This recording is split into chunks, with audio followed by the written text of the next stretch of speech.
It's my pleasure to present you the results of a multicentric study about right hepatectomy for HCC after sequential treatment TACE-PVE and comparing laparoscopic versus open approach.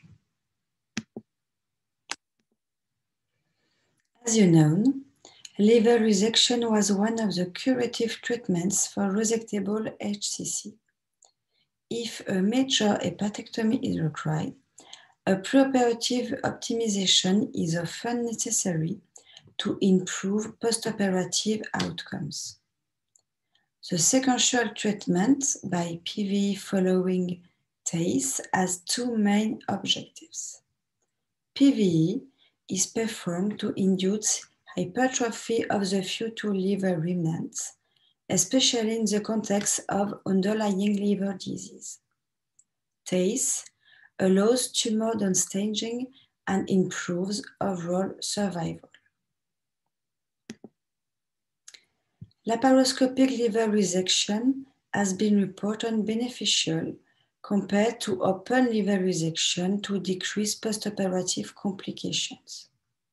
Indeed, the association of laparoscopic liver resection with reduced blood loss, liver failure, and hospital stay compared to open liver resection has contributed to the development of the technique and its recommendation, sought expert consensus and international recommendations. Also, non-randomized trial is available yet. A new composite measure, the textbook outcome, is used to evaluate short and long-term outcomes and has recently been associated with a higher probability to cure patients with early HCC. However, laparoscopic liver resection remains a challenge with cirrhosis and after a sequential treatment, which induces morphological change and pedicular inflammation. This retrospective study was conducted on 117 patients from five French centers. 41 patients was in laparoscopic liver resection group and 76 patients in open liver resection group. Our objectives were to assess short-term outcome, including the proportion of TO achievement and long-term outcome. Concerning the baseline population, no differences were observed between the two populations, except for alpha-fetoprotein, platelets, and albumin levels. About pathological data, they were similar except for tumor size and microvascular invasion, more important in open liver resection group.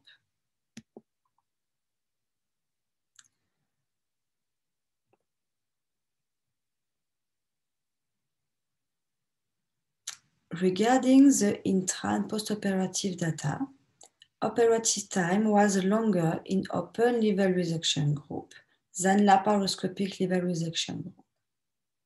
Hospital stay was shorter, as expected, in laparoscopic liver resection group. Also, liver-related complications, as ascites or biliary fistula, were more important in open liver resection group. Concerning TO, it was completed in 66% of patients in laparoscopic liver resection group versus 37% in open liver resection group. Furthermore, in the laparoscopic liver resection group, 88% of patients didn't experience a prolonged length of stay versus 67% of patients in open liver resection group.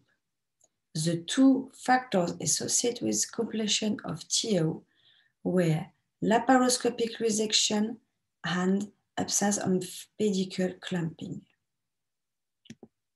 Next, the long-term results were analyzed and no difference was shown between the two groups in terms of recurrence-free survival and overall survival. We compared the group with TO non-completed and TO completed. We showed that TO didn't improve recurrence-free survival. In multivariate analysis, transfusion and surgical margin-free were two factors associated with recurrence-free survival. Finally, liver fibrosis and completion of TO were associated with a better overall survival. As a conclusion, we showed that laparoscopic right hepatectomy was visible after sequential treatment without difference in short-term results, especially in severe morbidity. Moreover, laparoscopy was associated with completion of TO and then indirectly with better overall survival. Thank you.